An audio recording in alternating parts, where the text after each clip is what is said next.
All right, welcome to Minecraft number 92, and today we're gonna put the banners up.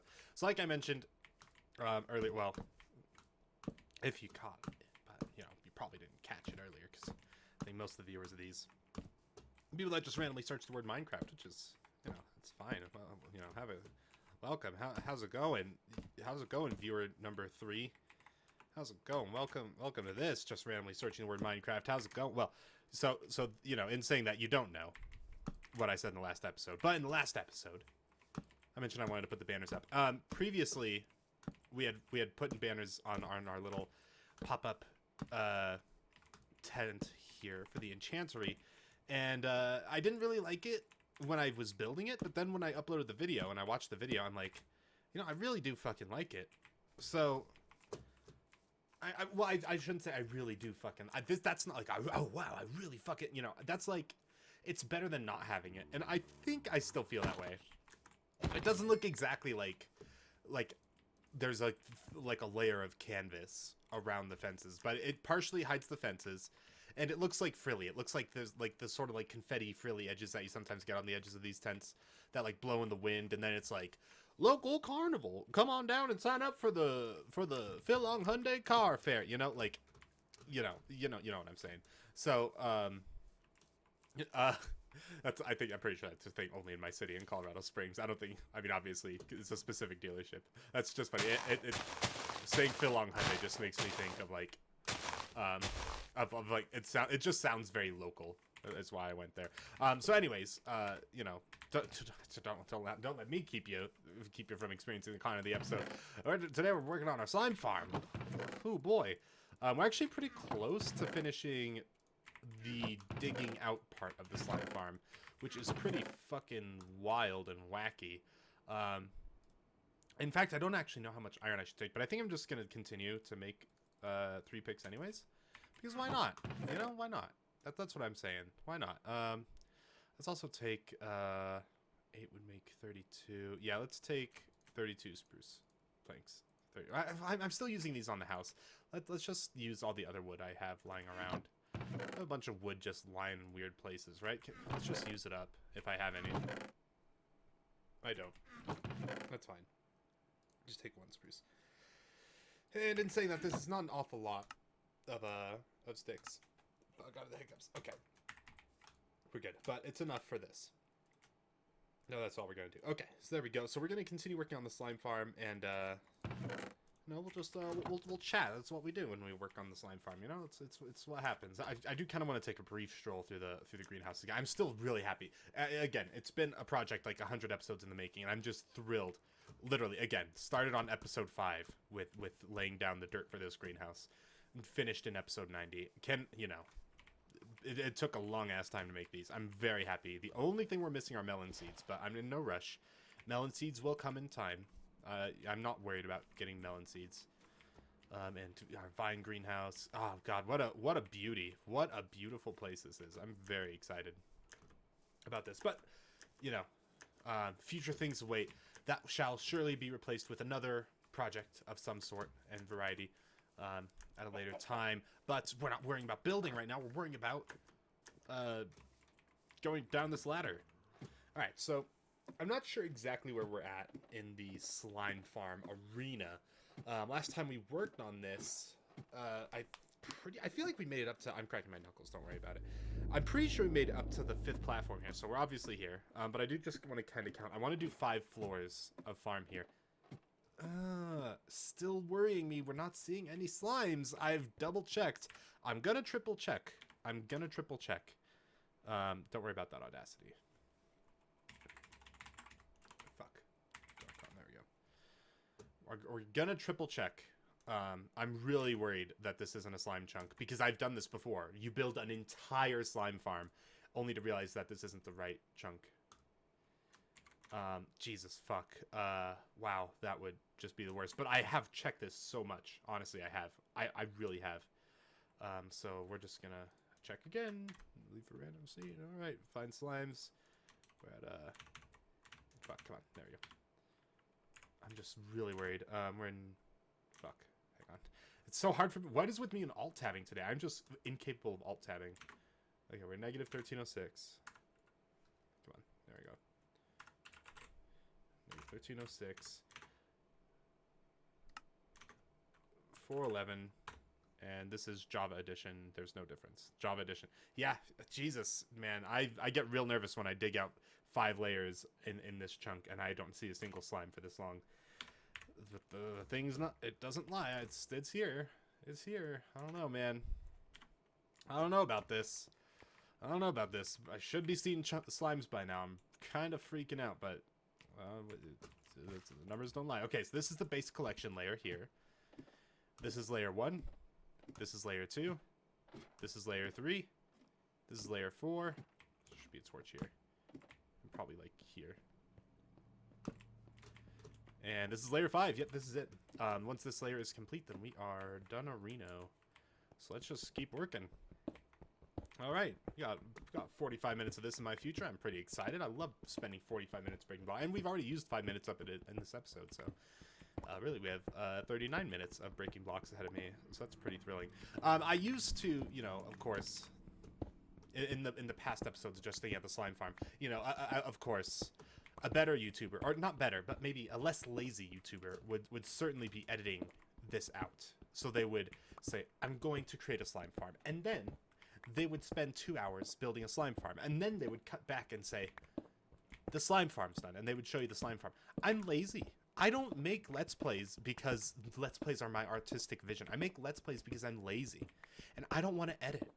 Okay? I'm not gonna sit here and fucking edit this slime farm done, alright? That's not my life right now. I want this iron, though. You know? That's just not me right now. That's just so not me. So, you know, what you would typically see in a Minecraft playthrough is this would just get edited out. But that's, you know, then you're not here for the journey. Yeah, that's my excuse for being lazy. So in the past episodes, in order to fill time here, what we've done is, you know, I've spoken about things going on in my life, but of course, nothing's new in my life right now. The fucking weird blue tint is on those blocks. Every time I break a block, there's like a weird blue tint in the little drop that it leaves behind. It distracts me every time. I only see it in the slime farm. Oh, no, I bet it's the chunk borders. I bet that's what it is. What if I turn this off? Does it still happen? No, it still happens. Anyways, I'm getting distracted. So basically, I would talk about my life, or I'd just like search Wikipedia and find a random topic to go on about. You know, I'm kind of you know, I was considering going on Wikipedia, but I actually decided, you know, like, let's do a random topic generator and just see what I get. Maybe I'll go on Wikipedia. I just like learning things, so like just going on Wikipedia and hitting random usually turns out pretty well. The problem with that is that usually when you do that, you get some kind of insect. There's a lot of insects out there, and Wikipedia catalogs a lot of them. So like, if you're just gonna say, give me a random topic, there's like a 50-50 chance you're gonna get an insect, and there's only so much I can get out of an insect Wikipedia, right? There's only so much. So I went to the random topic generator expecting to be droll. It's, you know, it's like here's a conversation topic when you're just meeting someone, and I'm like, okay, this is probably gonna be boring, but I actually went to it, and the question, let's see if I can pull it up exactly here. Oh, hey, look at that. Look where we made it. Look where we made it. Let's put this a little further back then. How about like right there? What would you do if you fell deeply in love with someone online, but you discovered they are actually a government-created AI that escaped and now lives online? So that's the prompt, and I found that incredibly interesting because I feel like I would have a different approach to this than maybe not a lot of people. I don't think that my view on this is particularly radical, but I think that it's probably slightly out of the norm. Maybe if I had to guess, maybe only like 20 to 25% of people would take... No, I don't even think it's that low. It's probably like half of people would agree with this. I don't know. But I think that, like, you know, this kind of takes me to like an Overwatch place. You know, the lore of Overwatch. And I say the lore of Overwatch as if I'm some kind of lore master. I know like 3 sentences about Overwatch's lore. But one of those sentences is that the Omnics are a race of robots, or a race of AI in robot bodies, that are in some form or fashion discriminated against by humans because they're not seen as actually quintessentially human, and they're treated as less than other humans. It's sort of like a racism subplot, and the Omnics are subjugated by humans. And this is kind of where my mind goes with it, in a certain sense. The idea of like falling in love with a generated AI. Now, I don't think it's particularly relevant that it's a government generated AI, but I think that that's not irrelevant. So when I think of like what makes us people, this is essentially there is no, to me, like quintessential effervescent quality of humanity that we all possess in some cloud. There's no soul. There's no nothing. There's no like humanity innate in us. Our perception of our reality, our consciousness, our frontal lobes creation of models of the world around us, I think is kind of what we perceive as our humanity, and our predictions and our views of the world based on those models. And this is not unique to human beings, so to speak. This could be replicated, because the only thing creating these feelings in us are nerve cells firing between each other.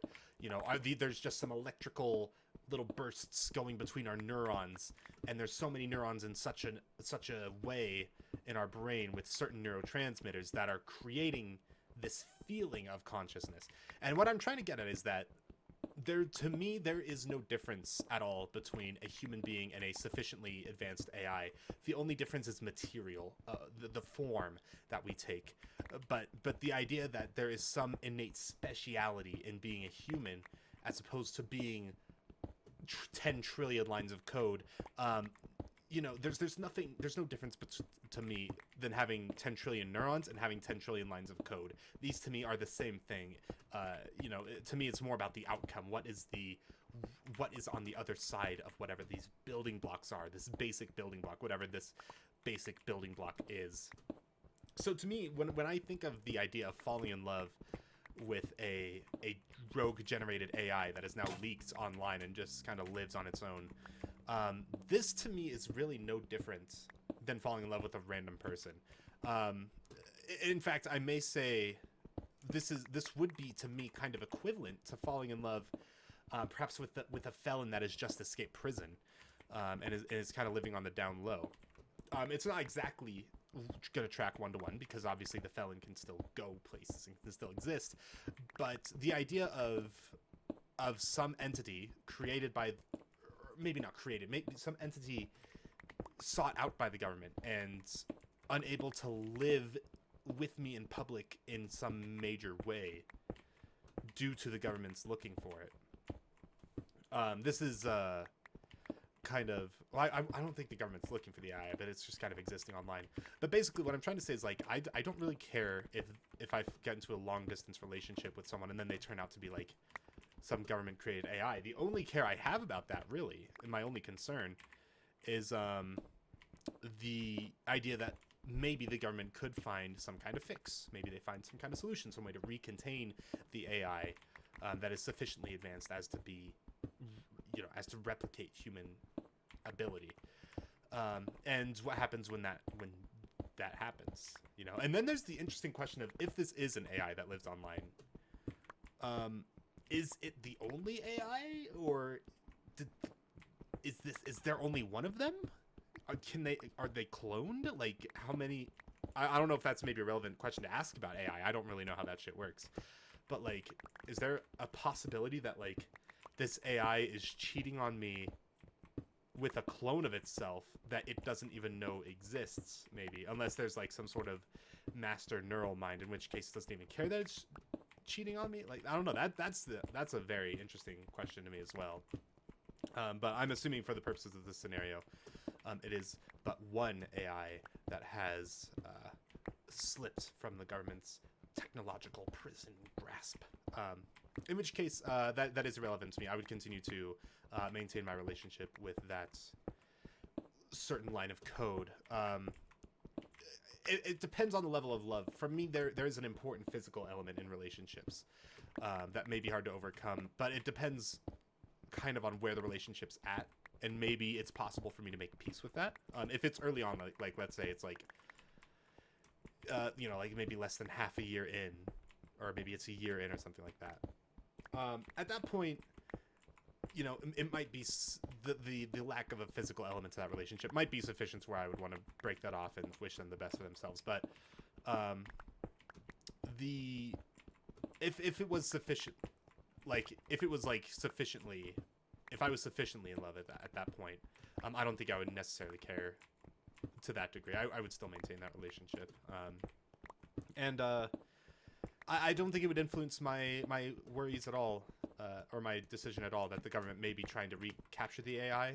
If they recapture it, they recapture it, but I don't see that as a reason to deny myself a quality affirming relationship with another being that I believe is worthy of moral consideration and existent in the same way that a human is.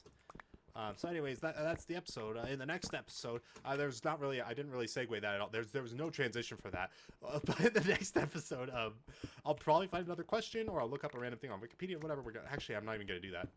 Actually, why don't we just finish? We're literally, well, we're not going to finish the slime farm here. We'll finish the slime farm in the next episode, because there's not much to do after this part. And we'll figure out how we want to play that. And yeah, until then, I hope you have a wonderful couple days. So I'll see you there.